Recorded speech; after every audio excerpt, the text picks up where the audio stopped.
Absolutely. This is an important topic. And considering how I know my mood changes, as soon as I can see that we are going into a time where the sun is rising earlier, it's easier for me to work out in the morning. I just wake up a little bit happier. Like once that sun is out, even if it's a cloudy day, because the day is starting so much earlier, it's really easy for me to get into the mood. But seasonal affective disorder is a real issue. And as we're transitioning into fall, we often hear more about it. And I think the fact that the acronym is SAD, sad. I think that's kind of that's an important thing. So Ashley, if you could just talk with us about how seasonal changes, particularly the transition to shorter days, colder weather, how do these things in nature affect our mental health and well-being? Well, I will give us an overview and we'll see where we can go with that because there's so many very subtle things that can Yeah. show up. And because it's very subtle and very gradual, sometimes we're just with it until we realize like the impact of it after a Mm. while. So some of the things you've mentioned, the day starting earlier, even if the sun isn't shining, like you said, it's cloudier, it can be cloudy, but the day is brighter. And Right. so like even our circadian rhythm is going to be impacted. And our circadian rhythm, like you say, can impact like our motivation. And then we think about our mood, irritability, we think about our sleeping behaviors, then our eating patterns. And I wanted to really be intentional to just kind of give us an overview. So first we have mood, and then we have like sleeping patterns, we have our circadian rhythm, and then we have eating. And so What these is are a very, circadian what is a circadian rhythm? oh, thank you for slowing me down because I just talked through these things very And naturally. you talk So quickly. You talk. You might talk almost as fast as I do, which is weird. I don't usually have a. Oh, she's on one today. Okay, so I was like, wait, let's what pause. Let's pause. What is a circadian rhythm? Slow me down, girl, because I'm in the middle of sessions. So literally, I'm just in my whole therapy mode. So circadian rhythm, thank you. That's your natural rhythm of like when you wake and when you sleep, you might notice, and even sometimes around when you eat, you notice that very naturally you're hungry around the same time, or you notice that very naturally you're sleepy around the same time. So that's why a lot of times we can get children like on a bedtime, because if you put them conditioning, essentially, you kind of condition yourself to want to rest at these times. So your circadian rhythm is like, what do I need internally? Meaning we could all be turned up out at the club, but at 10 o'clock, for whatever reason, I'm starting to slow down. And it's because Mm. very naturally, I'm just like ready to kind of like rest. And our body is like, I thought we were resting around this time. So our circadian rhythm is even impacted by the daylight hours that we have. And then we also have like daylight saving times. So then we have this other adjustment that shows up right around the time we're going into the end of the year. So slow me down at any point. I'm just going to give us like this comprehensive like space, and then you can kind of pull out whatever feels good Oh because yeah. we think about Suicide Awareness Month. I'm not going to jump into some things, but we have September, Suicide Awareness Month. We have Autumn Equinox, and then we're going into the fourth quarter of the year. So now we're thinking about this very reflective time, all the things that we thought we would accomplish by a certain time, things that maybe we wanted to have. And then we start going into this very internal, like circadian rhythm of like thoughts and feelings of, okay, now it's time to be reflective. What did I do? What have I done? What haven't I done? And then we have less sunlight, we have less daylight. So we feel like we have less time to get these things done. So it can be very subtle, but also very significant because we think about like our eating and our resting. If we don't feel nourished and if we don't feel rested, we're Mm. not going to have a lot of emotional and mental energy to process these adapting emotional experiences that are happening internally. So Yeah. that's how the seasons changing, what's happening in nature can Yeah. very much so impact how we're showing up on the inside. Mm. And so this is something that even if I'm not necessarily personally depressed going into fall, I'm still impacted by weather and shifts and patterns in whatever way that is showing up for me. But this is something that can show up in a variety of ways for people, I would imagine. Because there are some people who absolutely love going into, they call it what, cuffing season and cuddle season. And there's some people who love it. It's not to say that this is always a downtime for folks. I just want to be clear about that. But it is Mhm. to say that we have to be mindful of the fact that what we see happening and changing, like traditionally, if we were in ancient before times, we would adjust our behaviors. We were, and I remember we've had folks who came on to talk about, like, life before electricity. You were literally ruled by the daylight and by the moonlight and the sun. So having to be in tune and adjust your body and adjust your patterns and your habits wasn't something that had to do purely with your emotional state of being. It was required for your survival. And we don't necessarily do that now. And then we have this artificial manipulation of time in a way that with daylight savings time, I still find it very problematic dramatic. When we were into the islands this summer, it was like my daughter was like, I thought we were in the same time zone. I was like, we are, but the rest of the world has not decided to give up to try to control time in the way that we have done in America. So it is something that ancestrally we have had to be mindful of, and our society today doesn't really necessarily allow for us to do that in the same way. So when it comes to these changes, let's talk about mental health overall, but let's also talk about the fact that there are people who live in days where they already have fewer hours of daylight. But this is also something that is impacting specific populations. We know that women are very susceptible to this, young people as well. I'm told that Black people also have some increased risk of this because of the prevalence of vitamin D deficiency.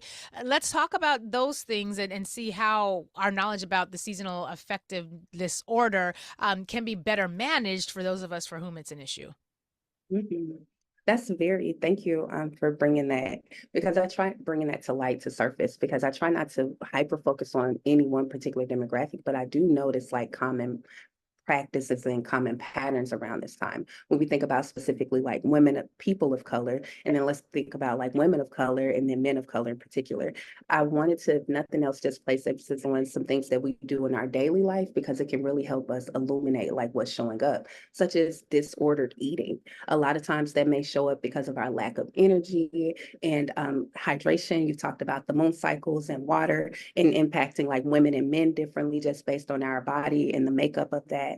And so we think about not feeling hydrated as much, not having as much vitamin D, and then lack of motivation. You also begin to have this lack of motivation of eating. And then we talk about like our circadian rhythm and what we can really condition. Our body is very adaptable based on survival. So if we're recognizing that we're not eating as much, we're really going to lean into that. And so then we have this disordered eating pattern that shows up, and now we're feeling more anxious, we're feeling low motivation, and we're feeling a lower mood. So then that shows up differently in men, and we're going to talk about specifically men of color, and then it shows up specifically differently in women of color. And then it starts to exasperate itself and really perpetuate this pattern of like lower feelings, lower moods, and then we're not getting as much rest. And it's just like we're waking up kind of feeling the same thing. And it can happen very subtly, and it becomes more natural, become more conditioned to it. We don't recognize that, oh, okay, I'm being a little more snappy. I'm being a little more angry. I'm waking up and I'm just not happy. And even though I'm trying to be, I'm not recognizing that I'm not nourished enough. I don't have enough energy. It takes actual energy, physical energy, to process your emotions. So you don't have the energy to even be with those emotions. So very subtly, here we are, our appetite Wait. has changed. Pause right there. You said it Okay. takes more. You said I just want to make sure I heard you correctly. It takes more energy to process our emotions when we're navigating these It spaces. takes physical energy, like actual physical energy, nourishment, to actually be able to process your Mm. emotions. We use I've never energy. thought of that. Makes so much sense, but I never thought of it that way. And say more, please. No, I mean that's great, because you know how we can talk about, we notice like I've never thought about that. I've never thought about the fact that how much I'm eating will also impact the energy that I have to be able to process what I'm feeling. So now I'm not even processing what I'm feeling, and I'm kind of sitting in these emotional spaces for a longer period of time, maybe Mm. unaware. So subconsciously, here I am sitting in this anger from waking up later than I wanted to throughout my day. So now I'm Wow. internalizing that I'm an angry person. And so now we think about like how eating and our disordered eating patterns that may have shifted very subtly from this seasonal space has impacted even our self-perspective of ourselves. So it can be very gradual and very subtle, but also very significant. And we're just talking about eating and how that can impact all of these things. Wow. Okay, we gotta reapproach how we're doing some of these things. Our 866-801-8255, 866-801 talk. Have you experienced this? Are you living this right now? I know some of us are a little anxious. I've given up one of my favorite coffee. Well, I've given up patronizing one of my formerly favorite coffee shops, which is an international chain that does really has a terrible record on union busting, and just so I've stopped. But they have one of my favorite flavors of coffee, which comes out during the fall. So I've had to adjust. But these are like minor things. You're talking about something much more substantive, and so I'm wondering, how are folks out there? Are you experiencing this? Do you see this showing up in your children? Do you see it showing up in your partner? And Ashley, you mentioned that it impacts Black men in particular ways, Black women in particular ways. Talk to us about the ways that this can show up in and demographically differently, so that we can understand. Because I what I don't want us to do is to be stuck by stigma. I don't want us to be avoiding diagnosis because we just think, oh, it's just you just because it's fall, like you ain't got nobody to cuff with. No, this is like a real thing. Talk to us about how these things show up, and particularly in light of the fact that, as you mentioned, September is Suicide Awareness Month. It feels like these things have a lot in common. Am I making a mountain out of a molehill, or is there something to that? No, you are not at all. When I was even presented with the opportunity to speak, and they were like, "What are you going to speak about?" And I was like, "Let's see." And seasonal affect disorder came up, and I was like, "Ooh," but I also want to be super mindful, just like with the language, the idea of like disorder being a part of like even the terminology. Let's be mindful of how we can even approach it because it shows up very differently around this time of the year. And also we have suicidal ideation. So it's not like I wanted to be jarring, but it's really about creating this awareness, meaning that these things may be, meaning suicidal awareness month and also seasonal affect disorder, meaning they may be showing up at the same time, but correlation, meaning both of them showing up at the same time, doesn't mean causation, doesn't mean either one is causing the other, but we can have an awareness that they're also showing up at the same time. So there's something ripe about this season that creates space for both of these things to be very important around the same time to have awareness around.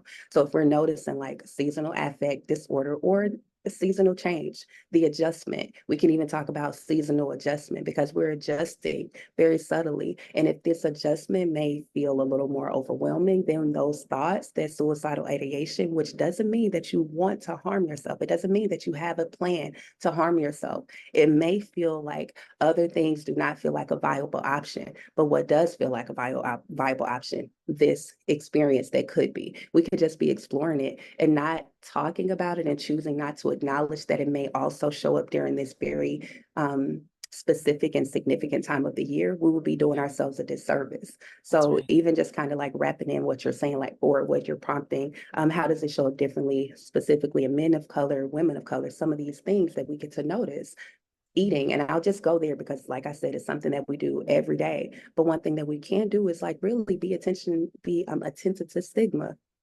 meaning you don't necessarily have to feel like you're in a suicidal place to have thought about it, for the thoughts to have crossed your mind. We get to notice, oh, well, maybe let me just notice how I'm eating, and maybe that'll give me a little more energy to process these emotions just a little bit. And then we think about how it shows up in men typically, and this is literally just me giving a general statement based on patterns that I've seen in clients and just observation. Um, when there are things like eating, men typically can be very solution focused. So they're not necessarily going to notice that my appetite is impacted by how I feel. They're just going to try to eat more or try to be attentive to their eating pattern. And that doesn't really give space to acknowledge like why I'm eating differently. So then we have this compounded experience around now they're not feeling well physically or feeling differently, maybe feeling off. Maybe you're not eating the same things that you would typically eat. Maybe your appetite literally is different, but you don't recognize that this is literally a pattern of disordered eating. And I want it to be intentional. It doesn't have to be a eating disorder. It's not about that. When your eating patterns are disordered, meaning they're dysregulated in some way, then that can be a very real indicator of how you're feeling, or more than anything, how you're processing how you're feeling. You may not even have the space to go into like, this is what I'm feeling. That's all good. It's not about that. But we can recognize like, oh, okay, maybe I'm feeling more tired and I really don't have an appetite and I don't have the energy to eat. Well, then let's like backtrack that. Why are we feeling tired? Well, I'm not sleeping as much. Why are we not sleeping as much? Are we getting up early? Are we waking through the night? Is it harder to go to sleep at night? Then you notice like, oh, I'm really ruminating on some things during the night. So I kind of wake up. And so then we get to notice that, well, maybe we can snack throughout the night and then that'll give us just a little bit of more nourishment, a little more nourishment. And that can create some sustainability, meaning we may not be sleeping as much, but we don't necessarily have to be malnourished in a way. But that's just an example. And it's something that we do every day that we can just kind of like bring our attention to. And it can create insight on some of these like broader experiences that we're having.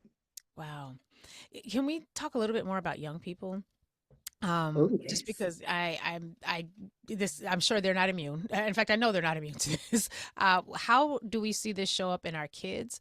Whether they're kids that are our own kids we're caring for because we're a part of community and we are in community with young people.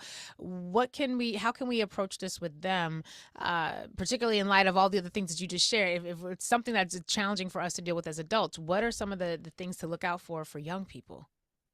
That's a great question and on so many levels. Number one, because we're modeling, they're looking to us to see how we're also handling the things. That's a big part Right. of survival. What do? You watch the elders very naturally. That's biologically, we just do that.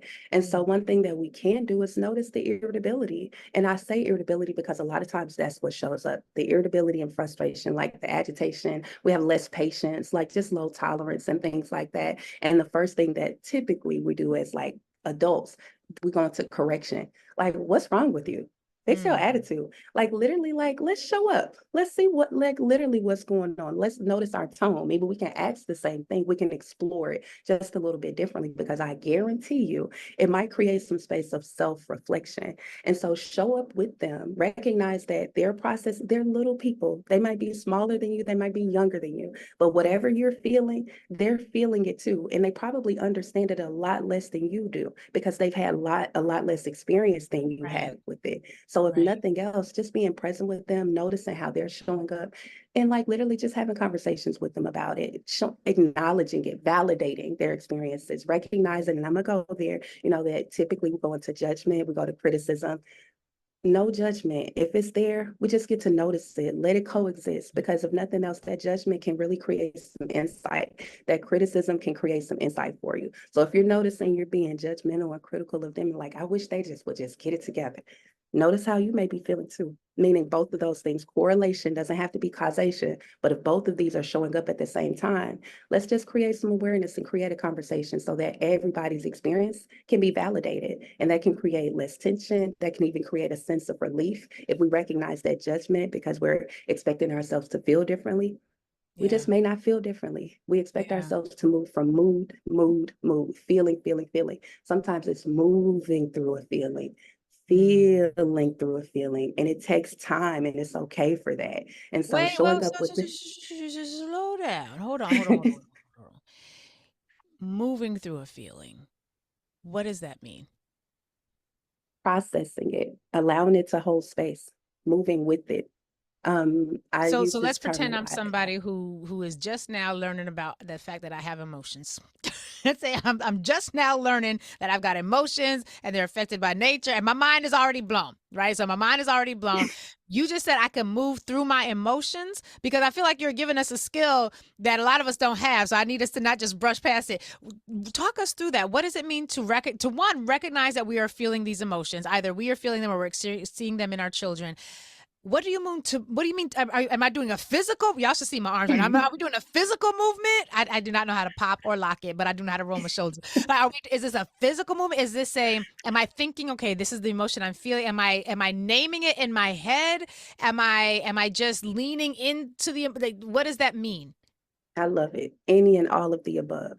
Physically moving through it, literally moving through it with your day. And I thank you for sharing that and bringing that because this is a skill that I've practiced. This is my work. This is what I do. So I love it. It's intriguing. And I love to offer the space for us to do this together as people. It creates completely different experiences and relationship dynamics. So learning about your feelings, recognizing the impact that has already always been there. People, say, I'm not emotional. I'm not this. Well, how do you respond when you feel angry? I bet you like there's a reaction. So, yes, you are emotional. You have these emotions that Oh, impact but and actually, influence. Shelly, the men have convinced us. Patriarchy has convinced us. Anger is not an emotion.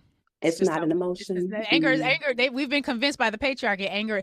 It's women who are emotional. Men don't have Mhm. emotion. That's what the patriarchy. That's not what the men on this review audience say. I'm just saying what the patriarchy says is anger is not an emotion. It's just it's a thing It's that men just get to there. have. but I but get it. yeah. So that part is a thing. But the idea that we can proactively shift something in our emotional experience is something I kind of want to sit with. And I'm already thinking that you need to come back another 2, 3 more times because there's some skills that you're talking about that I don't know that all of us have. I So got you. one of the things my sister does is she does, she's one of them hoodoo type folks. She got the juju, the hoodoo, she got it all. That's why when things go wrong, be like, hey, I'm gonna need you to get on the altar and go do what you do and get some protection going.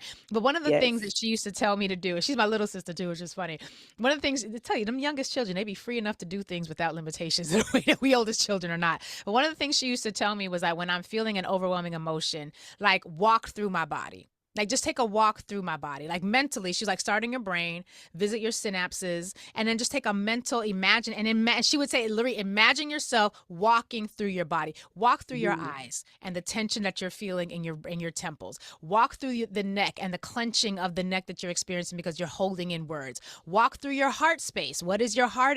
And so I would be like, all right, I'm calling. So now, I'm not very good at it. I'm a firstborn. I'm not very good at these things. But the idea of sitting in your body to experience the fullness of the emotion that you're feeling, it was a skill that I had not known I could do. And so it's something that I'm not good at it, but I'm working towards it. But what I'm hearing from you is that when we're talking about the emotional body, and for those of you who are listening to us, last year we had, again, a full year of soul medicine, where we talked about the ethereal body, the spirit body, the physical body, and the emotion body. And so when you're walking through your emotional body, when you're sitting long enough with that feeling, how do we do that if we're experiencing seasonal affect disorder? How do we sit long enough in that emotion to allow it to be, and then allow it to be released?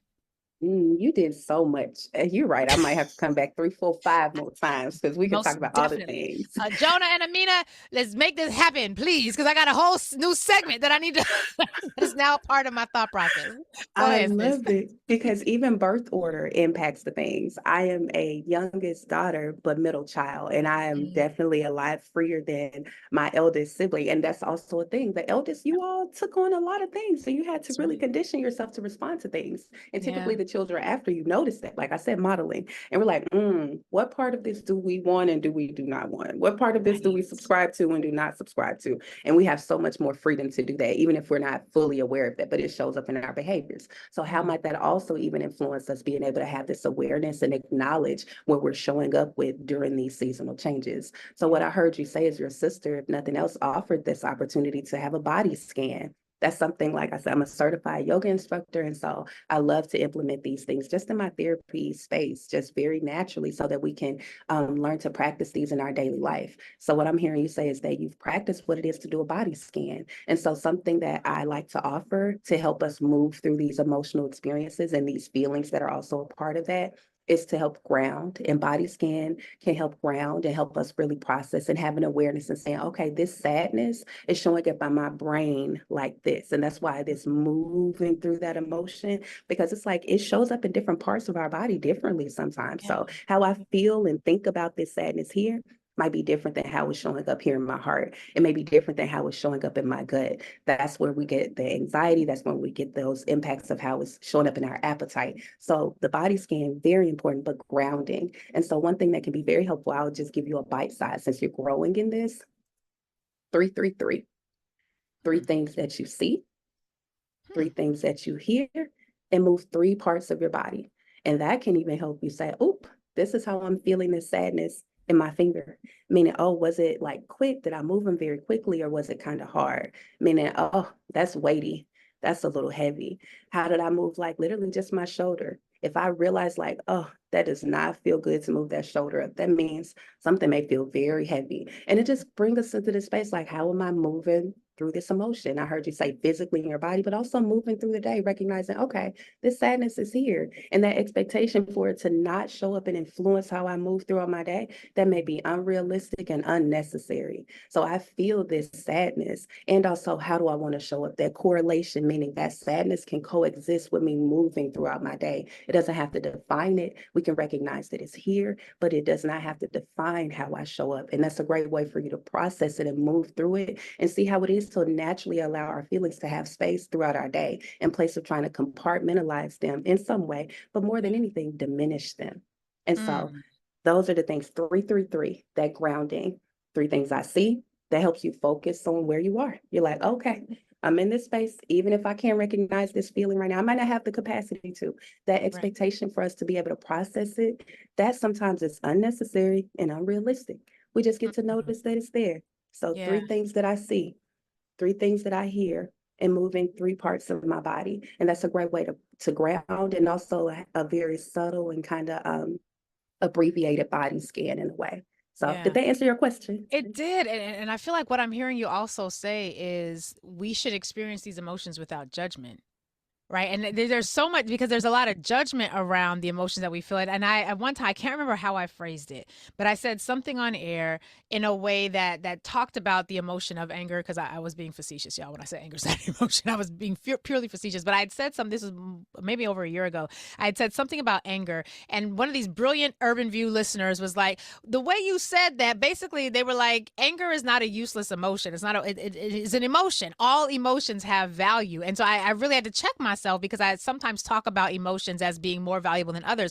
If you are experiencing sadness, it is okay to experience sadness without judgment, without rating sadness on the scale of emotions. Well, sad is kind of down here with the low level vibe. Sadness is or happiness or frustration or anger or elation. These are all emotions that have their own right to exist and to be.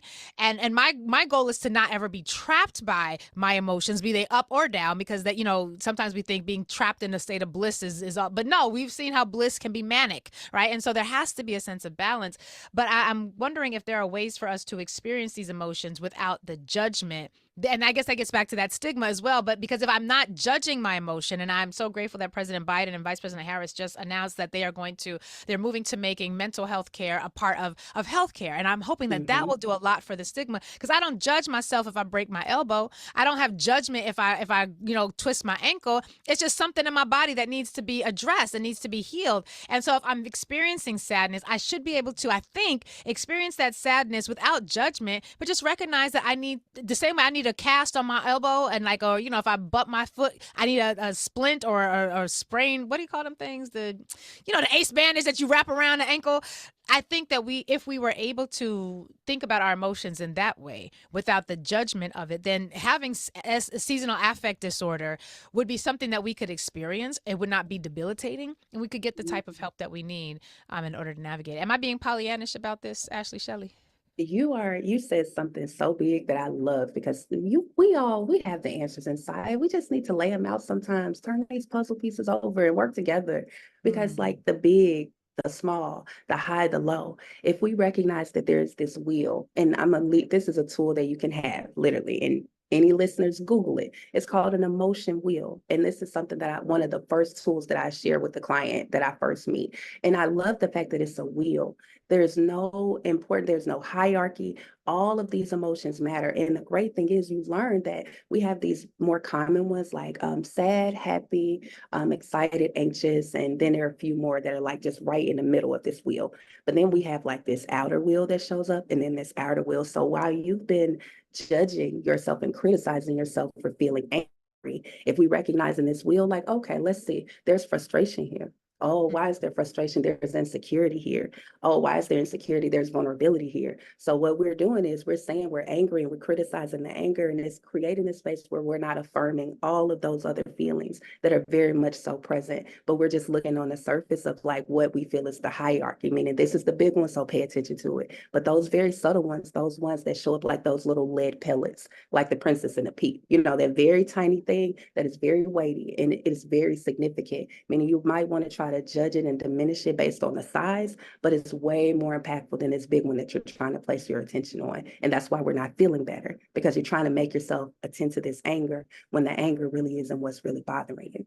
So Wow. the emotion wheel is a great way for you to see emotions differently, meaning they all matter. They're all here, they're all connected, they're all a part of one another, and they're all able to be supplemental of one another. So if we feel anger, okay, well, let's notice what it is to be over here and attentive to validation. And so it creates this space for this connectedness with these feelings. So if I'm feeling anger, a way to attend to it could be for me to lean into this over here. So it creates this space where you really can see the cohesiveness of your emotional experience. Mm.